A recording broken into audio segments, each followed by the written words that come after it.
The best education you can give your kid is to put them on a picket line. They won't get an education like that at any university or college in this country.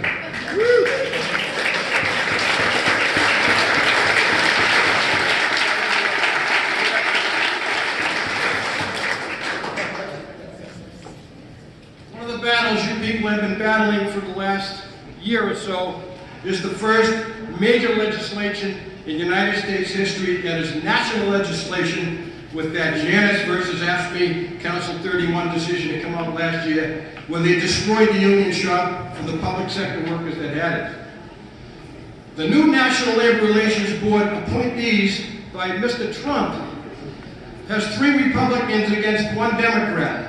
And they just passed a new policy for the private sector that's the worst legislation I've ever heard in my career. We negotiate contracts on the average of every 3 years with all of our companies. And we represent, my union represents workers in all industries. We have hospitals, we have supermarkets, we have Macy's, we have manufacturing plants, rendering companies. When you go to McDonald's and buy a fish sandwich that's made at Gorton's in Gloucester, Massachusetts, union shop, great contract, 6 weeks vacation after 28 years. It's just all union members. And it's a difficult situation just to get a contract every 3 years with these companies. They've learned how to fight back. They've got these experts like Jackson and Lewis, law firms that come in and try to scare people. It's very difficult. Well, the new National Labor Relations Board policy put forth by Mr. Trump's appointees, now management can get involved in union business. They can poll union workers. They can find out how much support the union has from the membership that works in the facility. And if they feel in their heart that the workers no longer represent a majority of that union shop, they can throw the contract in the barrel and force the workers to have a brand new union election every time the contract expires. Nobody knows about that yet. You're going to hear about it. Come out about a month ago. But this is the silent war that is being waged against all of us. And just one little correction, I didn't work at Stop and Shop, I worked in a meatpacking plant. You know, I was a young kid, got out of the Navy. I came home, sat on the couch, and Mom and Dad come in and they said to me, "Get your ass off the couch and get a job. You're going to start paying rent and have to be responsible, you're a veteran." I said, "All my friends are coming back. I didn't get sent to Vietnam, all my friends did." They all came back. They said, "We're all taking a year off," because back in the late 60s and early 70s, you could collect unemployment in Massachusetts for 52 weeks without looking for a job if you were a veteran. My parents said, "Don't even get any ideas like that. They're going out this week to get a new job." So I said, "Well, who's hiring?" My father said to me, "All the union meatpacking plants in Boston is hard work, but they're all hiring, they pay good wages. You got a girlfriend, you may be getting married someday, they pay $3.32 an hour. Woo! And that was big money back in those days because the minimum wage was about $1.60. So I went and I said, "How about your plant, Daddy?" He said, "I don't want you in my plant. Go around the corner and go down the union plants." So I went around the corner to Columbia Packing Company and they hired me on the spot for the day shift. I was only going to be there for a year or so, and then a year later I got married and I was there for 12 full years. Now, I never thought much about the union. You know, I got it at the dinner table. I got my union education at the dinner table from Mom and Dad, both staunch union people. My father was involved in the longest strike in Massachusetts in 1954 at Colonial Provision Company, where they tried to break the union. They did. The strike continued. They came back and actually won the strike after they were decertified, and they got recertified. I'm not sure if it's the longest strike anymore, but it was at that time. That was my first picket line at 5 years old. Anyway, so life goes on. I'm working in a plant. I came into work one day. I had a later shift than most of the day shift guys because I had to take the products out of the smokehouse and then chill them out, put them in the freezer. Well, I came in one day and I saw 5 union representatives, shop stewards, fighting with 3 plant managers, and I mean fighting, yelling, screaming, expletives all over the place, the F-bombs. When I walked in the door, they all turned around and looked at me. And they said, "That's the guy right there." I said, "Me? What are you talking about? What did I do?" They said, "Remember that pay you got shorted on your paycheck last week?" I said, "Yeah." They said, "God damn it, they're going to pay. And they're going to pay it in your next paycheck." I said, "Wow, I like this. This is power. This is something, this is pretty good." I guess I forgot to punch out one day the prior week, and when I got my paycheck, I think they docked me 2 or 3 or 4 hours, I forget. It was many years ago. So I decided to get involved. All the things that Mom and Dad had said over the years that went in one ear, out the other, started to make some sense to me. So I became a shop steward. I got on the executive board, so forth and so on. And in 1981, I was put on as a union organizer in the Boston area. And when we organized back in those days, Ronald Reagan was the president. We weren't getting any good decisions from the National Labor Relations Board. Workers got fired. It was upheld by the board for union activities. We were just getting lots of decisions, so we decided to go to another tactic at that time. It's called a recognition strike. Now, you can't do that in the public sector, and you really can't do that in healthcare. But I was organizing the industry I came out of. Poultry plants, meat plants, small operations, 40 or 50 people. We pull around on strike until the boss recognized the union. Only took if you went past 2 weeks on strike, you'd probably lose. But we won several of them in one day. By 3 o'clock in the afternoon, the employee would come out and say, "Okay, I had enough. Where do I sign?" You don't see that anymore, or much of that anymore. But anyway, we're talking today about grocery store workers. How many people in this audience worked in a supermarket through high school or college? I see a lot of hands going up around the room. A bunch of hands. I think almost everybody at one time worked or had a brother or sister work in a supermarket. It's a good job for a school kid. It's mostly part-time. Mostly part-time. In the union stores, there was a significant difference in benefits between union and non-union, for obvious reasons. And when Steve made the comment about talking to these non-union people that say, "I never had to use the union, I don't have any use for the union." Well, first of all, buddy, you are the union. That's number one, because the union is all of us, the workers. And second of all, why are you working here? Well, they had a better deal than the non-union places down the street. And I said, "Why do you think they have a better deal than the non-union place down the street?" Because somebody fought to get these benefits.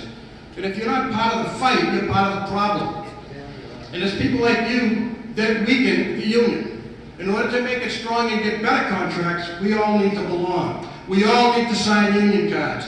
The strong have to make the weak strong. That's what makes the union strong.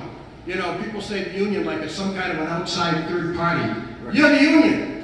The workers are the union, not me, not the representatives. We represent your wishes. You are the union. You tell us what we want. And we do the best we can to try to get it for you. And obviously, the best reps are the ones that come out of the ranks. Sometimes these kids get hired right out of universities and schools that study this stuff. Some of them turn out to be good and others turn out to be politicians. You know, the thing is that you have to have it in your heart. This job that you do is a calling. This is not a job, it's a calling. And if it's a job, you don't belong here. Okay? Well, we're talking about grocery store workers, mostly part-time. You're talking about people that have never been very militant. You get a smattering of people at union meetings in the retail sector. You get, they're not people that would stand up and walk out the door when they get pissed off at the boss. They depend on the leadership a lot for their help and their assistance on the job. And we've had a company that was one of the best companies in Massachusetts and New England, really, southern New England. Stop and Shop was a company that was owned by the Rabs.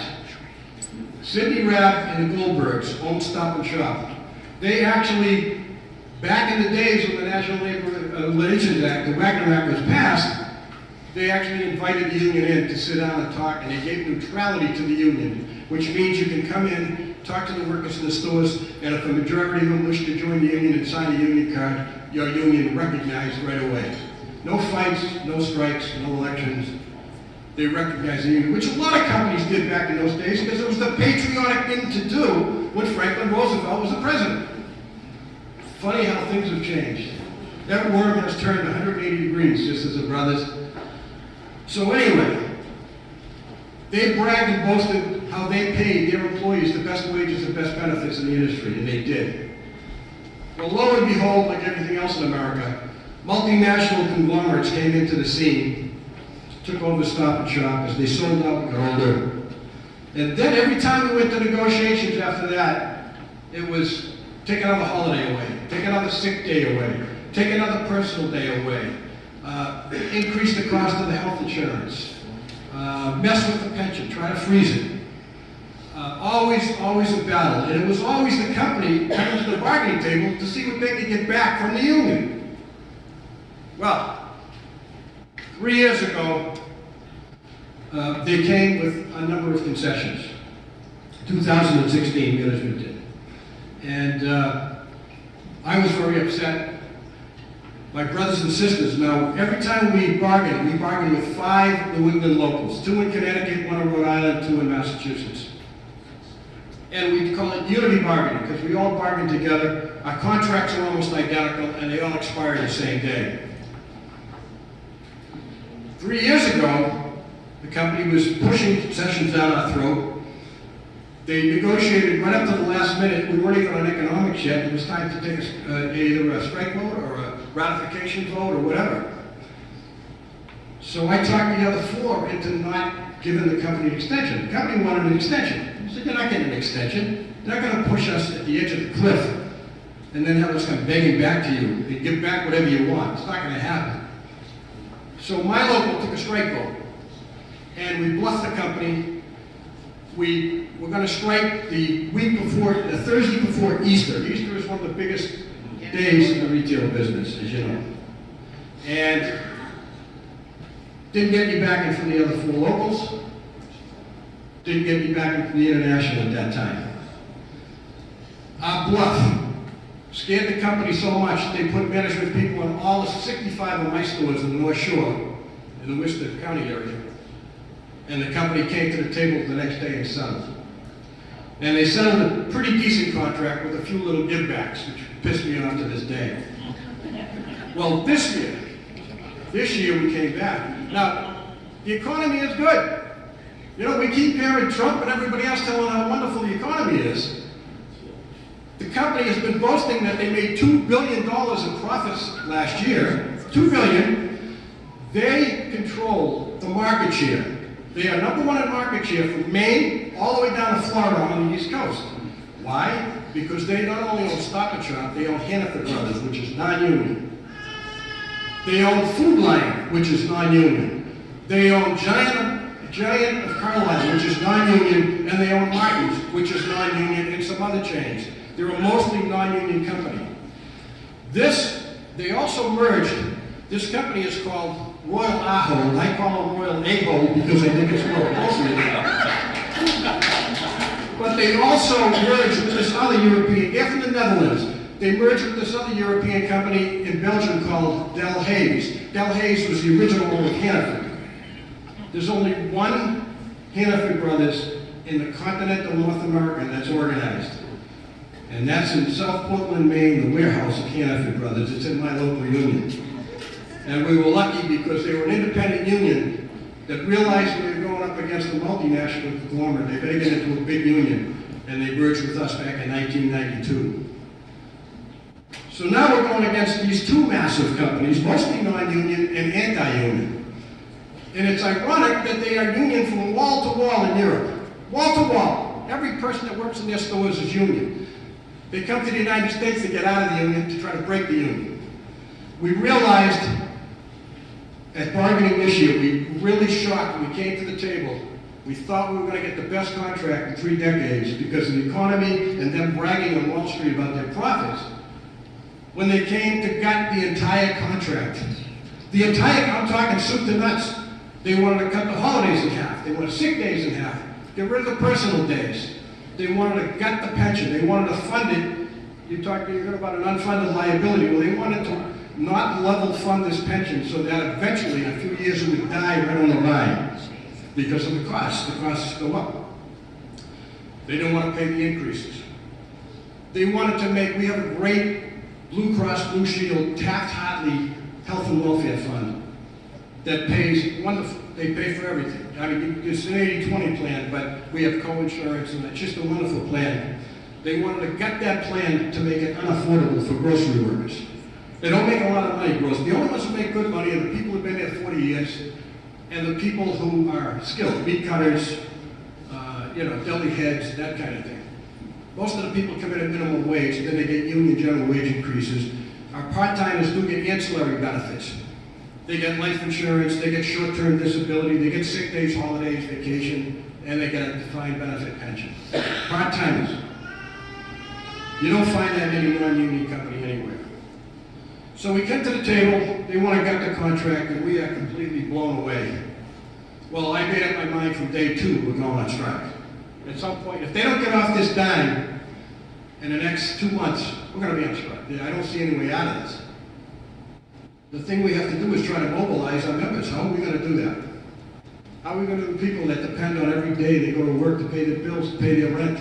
They're all working 2 other jobs plus the supermarket job, the part-timers.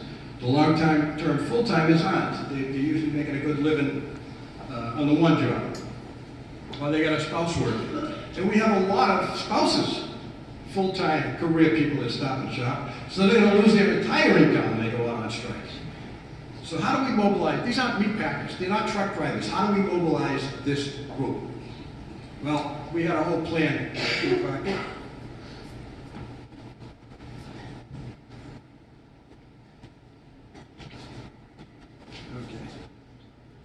We realized this was not just an attack on our wages and benefits, but this was an attack on our union. And the reason they were attacking us here in New England is because after our negotiations, they were going to New York, New Jersey, Chesapeake Bay, and then right across the country with the major supermarkets, union supermarkets, Kroger, Safeway, Albertsons, they own Star Market, Shaw's, and all those. Those are going to be fights. So if they defeat UFCW in New England, they have clear sailing to the West Coast. Well, brothers and sisters, we can't let that happen. Win, lose, or draw, we're going to get out there and start swinging. That's the only way we're going to have a shot. So we came up with a strategy. We let the contract expire on February 23rd, and we refused to give the company an extension. You know, they thought we'd bluff again, or they thought we wouldn't have the ability to be organized again like we were 3 years ago. They were counting on that, I guess. We started communicating with our members on Facebook. We started doing live videos on our Facebook page. So we tried it out one time. I tried it. I got on there, and I'm not a great talker, but I got on there and I started telling them what's going on in negotiations. It was all bad. And we got 17,000 hits the first night. 17, we get hits from California. So now, if you don't do a video for a few days, you're getting all kinds of crap on the internet saying, what the hell's going on? What's the union up to? What are they doing? We want to hear from them. We were always putting out written statements. Today, the 5 locals made some progress on healthcare, but we're not there yet, that kind of stuff. They wanted to hear from us. So most of the presidents started doing the same thing for their locals. And then all our members started watching each other's locals' videos to make sure we're all on the same page, and we were. But that communication went a long way. And we always talked that we may have to take action at the end of this. There may be a fight here. And if they don't get off that dime and they don't do a 180-degree turn in negotiations, you will be in the street. So we got them prepped long in advance. This was back in January, early February. Well, by April 1st, guess what? They gave us $25 boot allowance. $25, nothing on the health insurance, nothing on the pension, nothing on, they said we gave you $25 boot allowance over what we had. We already had $25. So we knew they were playing games. We're going to go to war. We brought my local brought all our stewards into a 2-day intensive training session.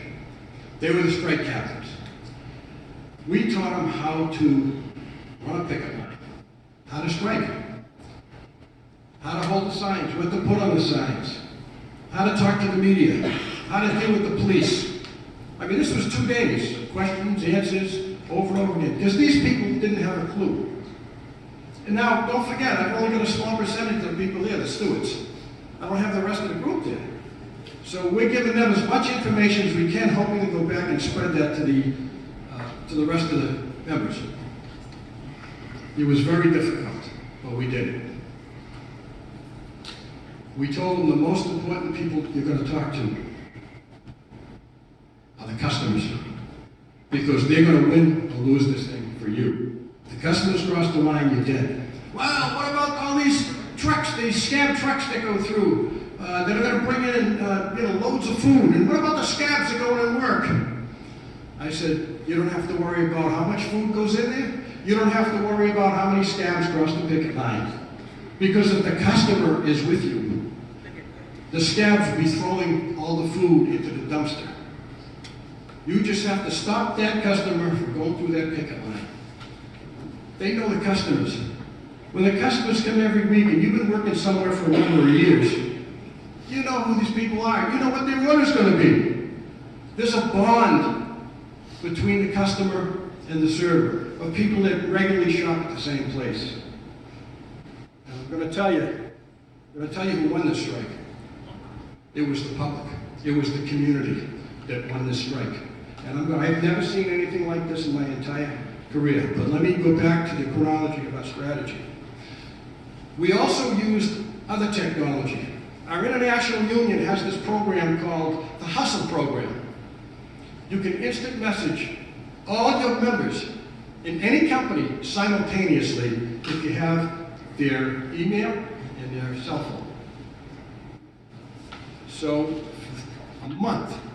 And the International sent in a group of workers also, staffers, to help us do that. We were out of the stores for over a month collecting the information.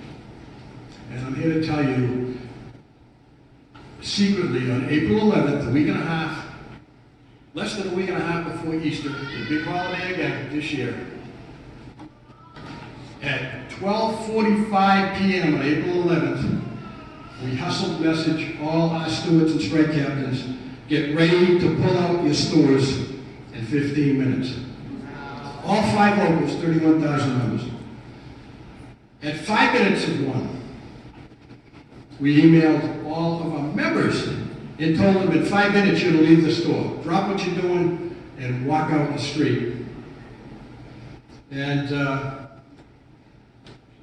the rest is kind of history, sisters and brothers, because I'm here to tell you that at 1 o'clock on April 11th, 31,000 union members shut down 240 stores in 3 states in 17 minutes flat.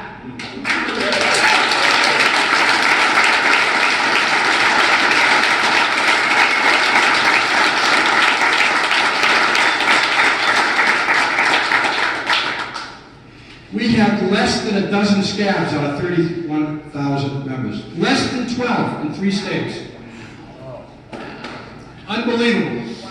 The community support was so incredible. The customers were all for it. Some of them came out and walked with the strikers. You saw the families. You saw the children out there. Firefighters would bring the trucks right on the property and pass out cases of water, boxes of Joe, boxes of donuts. Restaurants in all of the malls where the Stop and Shops are were feeding the strikers for free. I have never seen an outpouring from the community, but not just the community, but every single union walked that picket line. I don't care if you were we had cops on our side walking the picket line. I've never seen that. We had firefighters. We had AFSCME. Public sector workers were everywhere. We had the SEIU. We had the Teamsters. We had every union you could imagine out there. We had IATSE was out there, the theatrical group. Everybody was out. We had a band come down. All retired union people put a band together. They were coming around picketing and playing music and everything for the strikers. It was incredible. And in 11 short days, they brought a multinational conglomerate to their knees. Yes. We went back to work. We got the pension funded. We got our health and welfare funded. We got the best wage scales we've had in many, many years.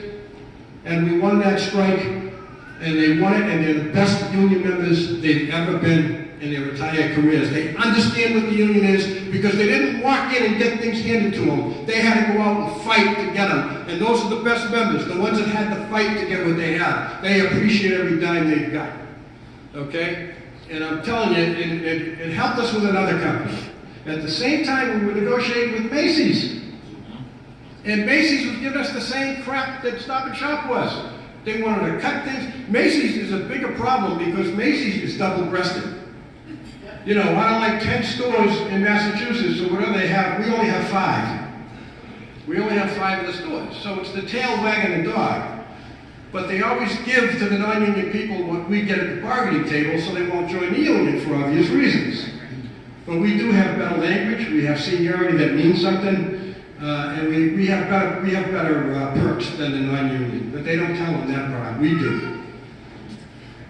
We were getting ready to strike Macy's. We were going to have 2 major strikes going at the same time. We were going nuts. We didn't know what the hell to do. Well, they came in. Macy's came into our office to negotiate. Stop and Shop didn't. Macy's came into our office, and they saw 50 boxes of bullhorns, all lined up, facing them as they walked in the front door, and a big sign on it that said, "For Macy's strike." The next day, we got the best contract in Macy's we've ever got. And that's because of the Stop and Shop strike and the Stop and Shop workers.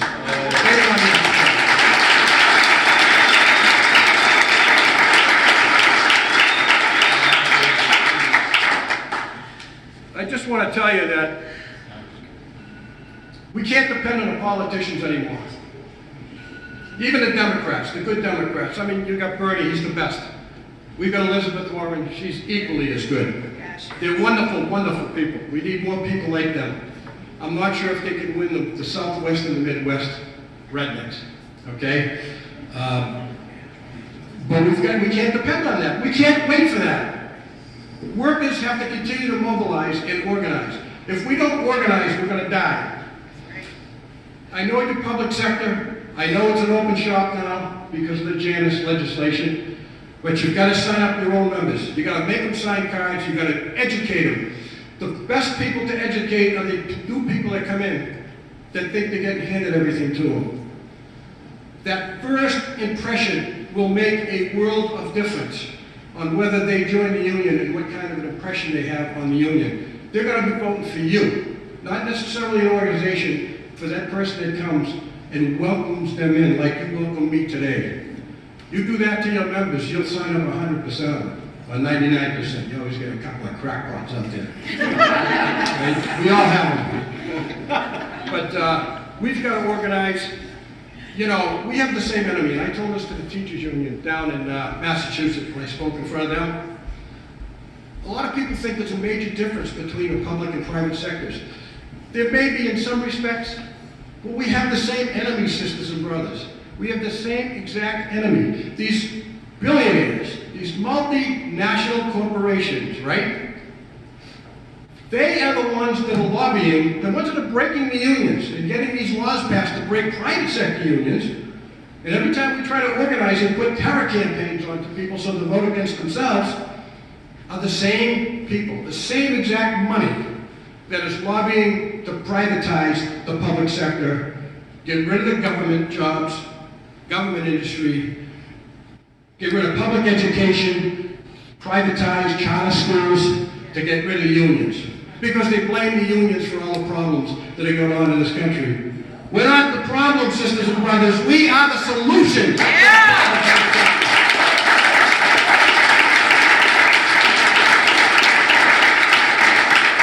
Every worker deserves a good paycheck. They shouldn't have to. Where's the America where you work one job? Yeah. My God, my father worked and my mother didn't have to work. She could take care of our 5 kids. You know? Now you've got mom and dad both out working 3 jobs each. A part-time America is not going to work. Not going to work. We need everybody to be able to have a good retirement with dignity. Everybody needs that. I sound like Bernie now, don't I? Yeah. It's true. What he says is absolutely right. You go to work for a living and you're building up on a company or you're helping the public sector grow, you need a strong public sector to have a good free country, and you need a strong private sector, but you also need labor unions. Without free trade union movement, you do not have democracy in your country anymore.